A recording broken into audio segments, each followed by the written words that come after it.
প্রিয় শিক্ষার্থীবৃন্দ, সকলকে ধন্যবাদ জানিয়ে আজকে তোমাদের সঙ্গে একটু পরিচিতি পর্ব হবে এবং গণিতের 1.1 অনুশীলনের কিছু অঙ্ক এখানে করে দেখানো হবে। তো আজকে প্রথমেই ক্লাসে তোমাদের সঙ্গে একটু পরিচিতি হই, যেহেতু প্রথম ক্লাস। আমার নাম মোহাম্মদ বাইরুল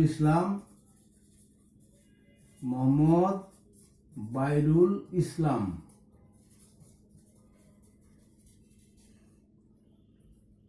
আমি তোমাদের গণিত ক্লাস নিব। এখন আমরা প্রথমেই তোমাদের সঙ্গে কিছু পরিচিত হয়, কে কোন স্কুল থেকে এসেছো তোমাদের পরিচিতি পর্বটা শেষ করে নিই। তোমার নাম কি? আচ্ছা, ধন্যবাদ, বসো। তোমার নাম? বসো। তোমার নাম? বসো। কোন স্কুলে তুমি পড়তা? মডেল সরকারি প্রাথমিক বিদ্যালয়। আচ্ছা, ধন্যবাদ, বসো। তো যাই হোক, আজকে সবারই আমি নাম টাম জিজ্ঞাসা করে মনে থাকবে না, আজকে শুধু তোমাদের সঙ্গে পরিচিত হলাম। এখন আমরা কিছু গণিতের পাঠ অনুশীলন করব। তো প্রথমে আমরা অনুশীলন করব অনুশীলনী 1.1। তো 1 নম্বর প্রশ্নতে আছে, নিচের সংখ্যাগুলি অঙ্কে লিখো। নিচের সংখ্যাগুলো অঙ্কে লিখো। তো প্রথমেই কয় নাম্বারে আছে? কয়ে 20,070। 20,070 এটাকে কিসে লিখতে বলছে? অঙ্কে লিখো। এটা কথায় লেখা আছে, এটাকে লিখতে হবে অঙ্কে। তাহলে আমরা এখানে এককের ঘরে যদি শূন্য বসে, একক, দশক, শতক, হাজার, অযুত, লক্ষ, লক্ষ পর্যন্ত যায়, যেহেতু আমরা হাজার পর্যন্ত এটা আছে কথায় লেখা। এখন এখানে দেখা যাচ্ছে যে কথায় প্রকাশিত সংখ্যাটি অঙ্ক পাতানোর পর দেখা যায় যে শতকের ঘরে কোনো অঙ্ক নেই। শতকের ঘরে কোনো অঙ্ক এখানে আছে কি? দেখো তো, এখানে বলছে 20,070। শতকের ঘরে কোনো অঙ্ক নেই, এই খালি ঘরটিতে শূন্য বসিয়ে সংখ্যাটি পাওয়া যায়। তাহলে এখানে 20,070, শতকের ঘরে কোনো অঙ্ক নেই, তাহলে এখানে শূন্য বসিয়ে দাও শতকের ঘরে। তাহলে একক, দশক, শতক, হাজার, তাহলে এখানে বলছে 20,000। 20 এই হাজার, 70, 20,070। তাহলে আমাদের লেখার নিয়ম বোঝা গেল, যেটা হচ্ছে কথায় প্রকাশিত সংখ্যাটি অঙ্ক পাতনের পর দেখা যায় যে শতকের ঘরে কোনো অঙ্ক নেই, এটি খালি ঘরটিতে শূন্য বসিয়ে সংখ্যাটি পাওয়া যায় 20,070। উত্তর হচ্ছে 20,070। তাহলে এটা হলো সংখ্যাটি 20,070। আমাদের এটা 20,070।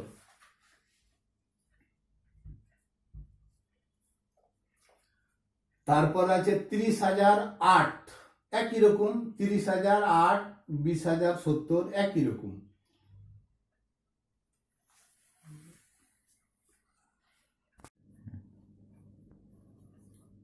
প্রিয় শিক্ষার্থীবৃন্দ, আমাদের কারেন্ট চলে যাওয়ার জন্য আমাদের একটু ব্রেকডাউন নিতে হলো। এখন আবার আমরা শুরু করছি। আমরা 1 নম্বর অঙ্কতে বলছিলাম যে এটা নিচের সংখ্যাগুলি অঙ্কে লিখো। 20,070কে দেখালাম যে 20,000, তাহলে শতকের ঘরে কোনো অঙ্ক নেই, বিদায় কোনো শূন্য বসালাম। 20,000, হাজার পর্যন্ত 20, তারপরে দশকের ঘরে আছে 7, একক ঘরে শূন্য বসে আমরা 20,070 লিখলাম। তারপর আর একটি লিখলাম, ধরো যে 55,000, 55,400, 55,400। তাহলে 55,400 কথায় প্রকাশিত সংখ্যাটি অঙ্ক পাতনের পর দেখা যায় যে শতক ও এককের ঘরে কোনো অঙ্ক নেই। এই খালি ঘরগুলোতে শূন্য বসে সংখ্যাটি পাওয়া যায়। তাহলে যদি অনুরূপভাবে লিখতে দিই, এখানে বলছে 55,000, তাহলে আমরা একক, দশক, শতক, হাজার, তাহলে এখানে পর্যন্ত হাজারের ঘর, তাহলে 55,000, তাহলে 55,400, 4 দশক এবং এককের ঘরে শূন্য, তাহলে আমাদের লেখা হলো 55,400 অঙ্কে লেখা হলো। আর একটা ধরো যদি আমরা খ নাম্বারের দিকে যাই, নাম্বার খ, এটা বলছে একটু বড় অঙ্ক, 4,05,000। আমি লিখছি 4,05,000। এটাকে যদি আমরা কথায় লিখি না এটাকে অঙ্কে লিখি, 4,05,000, 4,05,000। আমরা ওইভাবে আগে নিয়মে একক, দশক, শতক, হাজার, অযুত, লক্ষ, 4 লক্ষ আছে, তাহলে লক্ষের ঘরে 4 আর 5,000, হাজারের কোথায় একক, দশক, শতক, হাজার, 5, হাজারের ঘরে 5, তাহলে এখানে একক, দশক, শতক, হাজার, অযুতের ঘরে শূন্য বসাও, আর শতক, দশক এবং এককের ঘরে শূন্য, তাহলে একক, দশক, শতক, হাজার, 5,000, আর এটা হচ্ছে 4,05,000। এগুলা তোমরা 4-5 শিখেছ, আশা করি এগুলো আর দেখার কোনো প্রয়োজন নাই। এখন আমরা 2 নম্বর অঙ্কের দিকে যাই। এখন আমরা 2 নম্বর অঙ্কের দিকে যাই। এবার আমরা ছিল অঙ্কে লিখতে, এবার নিচের সংখ্যাগুলো কথায় লিখো, একই রকম কথায় লিখো। নিচের অঙ্ক 2 নম্বর, যেমন ক, 2 নম্বর ক, 45,000, 4, 5, 4, 5, 7, 8, 9। তাহলে দেখো, এখন যদি আমরা বলি একক, দশক, শতক, হাজার, হাজারের ঘর একটা দশমিক, দশমিকে না কমা দাও, তাহলে এটা হলো দেখো একক, দশক, শতক, হাজার, তাহলে 45,789, 45,789। এখানে অযুত ও হাজারের ঘরে অঙ্ক দুটি মিলিয়ে 45, শতকের ঘরে 7, দশকের ঘর 8 এবং এককের ঘরে 9 অবশ্যই। সুতরাং সংখ্যাটিকে কথায় প্রকাশ করলে হয়, এখন যদি কথায় লিখে দাও, 45,789। তাহলে আমরা নিচের সংখ্যাগুলি কথায় লিখো, তাহলে 45,789 আমরা কথায় লিখতে পেলাম, 45,789। এটা অঙ্কে লেখা ছিল, আমরা কথায় লিখলাম। এভাবে ক, খ, গ, ঘ, আমাদের অনেক অঙ্ক আছে। এগুলা আমি আশা করি যে এগুলা ক্লাস 4-5 শেখা হয়েছে, এগুলো আমাদের দরকার এখন আর নাই। আমরা 3 নম্বর অঙ্কটার দিকে যাই। 3 নম্বর অঙ্ক গেলে দেখো, নিচের সংখ্যাগুলোতে যে সকল সার্থক অঙ্ক আছে তাদের স্থানীয় মান নির্ণয় করো। নিচের সংখ্যাগুলো যেমন 72, ক নাম্বার একটা আছে 72, 72। এখানে দেখতে পাচ্ছ অঙ্কগুলো কি কি আছে, 2 এবং 7। তাহলে এটা হলো কি 72। তা আমরা বলছি যে নিচের সংখ্যাগুলোতে যে সকল সার্থক অঙ্ক আছে তাদের স্থানীয় মান নির্ণয় করো। কোন স্থানে সংখ্যাটি বসা আছে সেটাকে আমরাকে নির্ণয় করতে হবে। তাহলে 2 এর স্থানীয় মান তুমি দেখো, 2 এর স্থানীয় মান এককের ঘরে 2 আছে, তাহলে 2 এর স্থানীয় মান 2 একক, বা লিখতে পারো, বা দিয়ে 2 গুণিত 1 সমান 2। এবং এই 7টা কোথায় আছে, একক দশকের ঘরে, তাহলে 7 এর স্থানীয় মান 7 দশক, বা 7 গুণিত 10 সমান 70। তাহলে আমরা 2 এর স্থানীয় মান 2 একক বা 2 গুণিত 1 বা 2, 7 এর স্থানীয় মান 7 দশক বা 7 গুণন 10, 70। তাহলে 72 সংখ্যাটিতে 7 ও 2 এর স্থানীয় মান যথাক্রমে 70 এবং 2। তাহলে উত্তর কি হলো, 72 সংখ্যাটিতে 2 ও 7 এর স্থানীয় মান যথাক্রমে 70 এবং 2। আবার খ নাম্বারে আছে 3, 5, 9, 3, 5, 9। তাহলে এখানে 9 আছে এককের ঘরে, 5 আছে দশকের ঘরে, 3 আছে এককের ঘরে।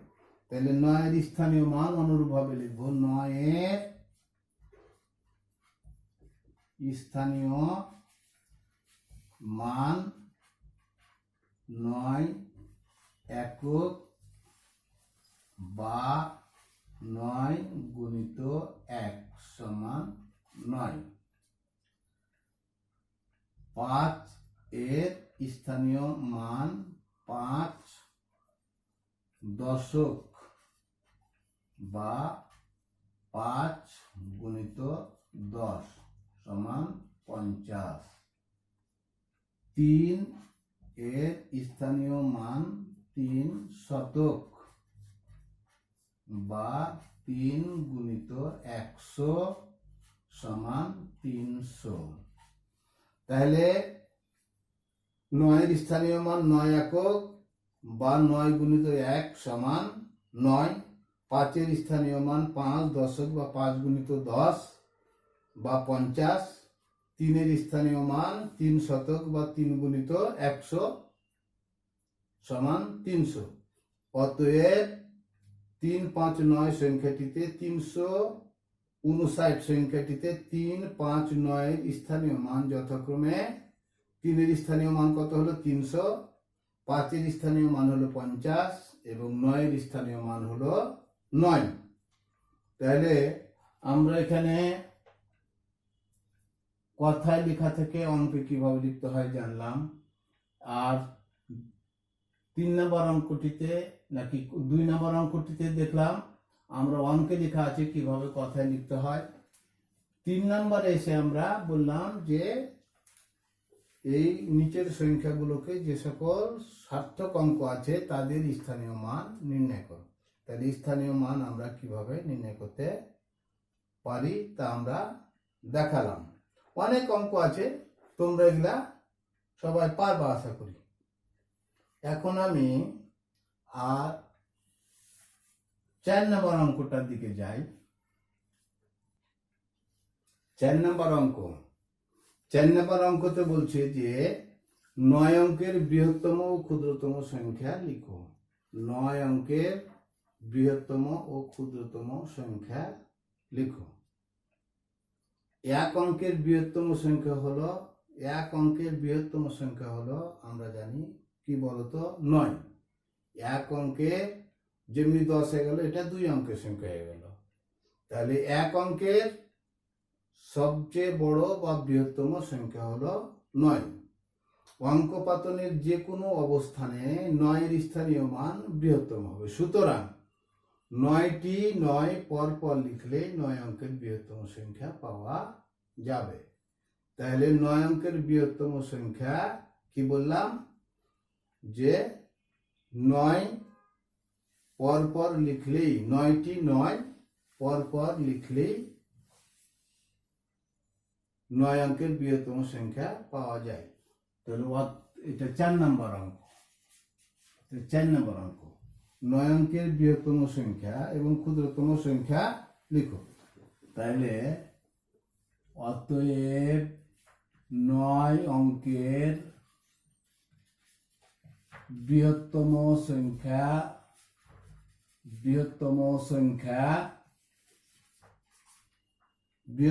সংখ্যা সমান কি বললাম, যে 9টা 9 1 2 3 4 5 6 7 8 9।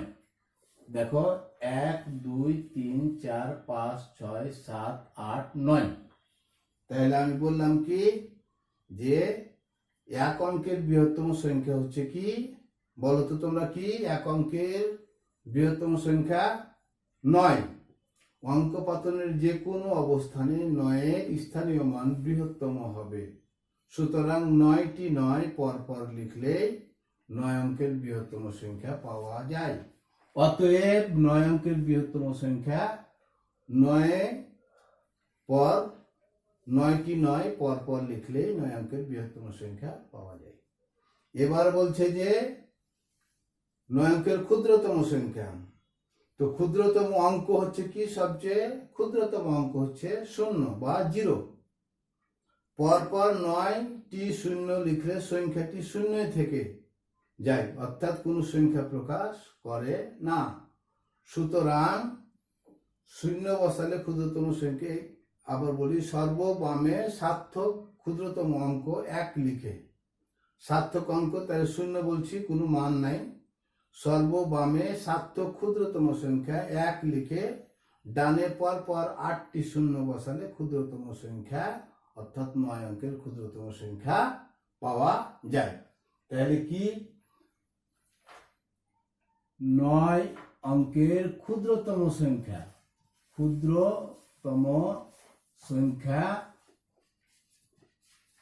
কি বললাম, যে সর্ববামে 1 লিখে 8টা 0, 1 2 3 4 5 6 7 8। তাহলে 9 অঙ্কের ক্ষুদ্রতম সংখ্যা 1 দিয়ে ডান পাশে 8টা 0। তাহলে উত্তর, 9 অঙ্কের বৃহত্তম সংখ্যা হচ্ছে পরপর 9টি 9, আর 9 অঙ্কের ক্ষুদ্রতম সংখ্যা 1 দিয়ে ডান দিকে 8টা 0। তাহলে বোঝা গেল যে 9 অঙ্কের বৃহত্তম সংখ্যা ও ক্ষুদ্রতম সংখ্যা কিভাবে লিখতে হয়।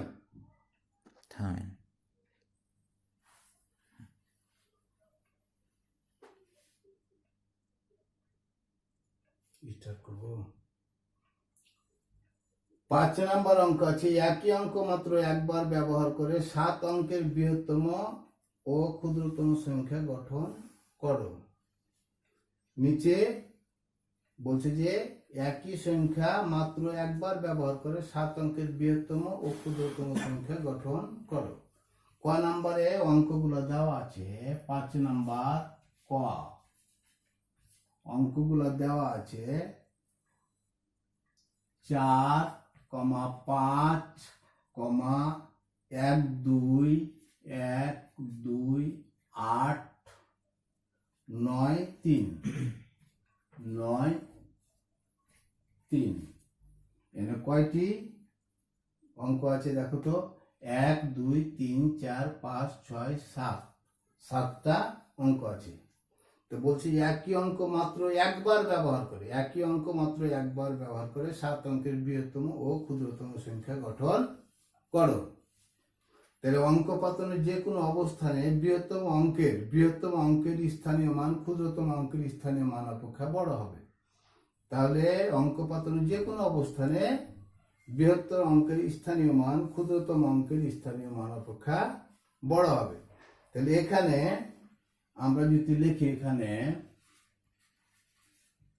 এখানে 9 সবচেয়ে বড়, তাহলে 9 এভাবে দিই, তারপরে 8, তারপরে হচ্ছে 9, 8, 5, তারপরে হচ্ছে 4, তারপরে হচ্ছে 3, তারপরে হচ্ছে 2, তারপরে হচ্ছে 1।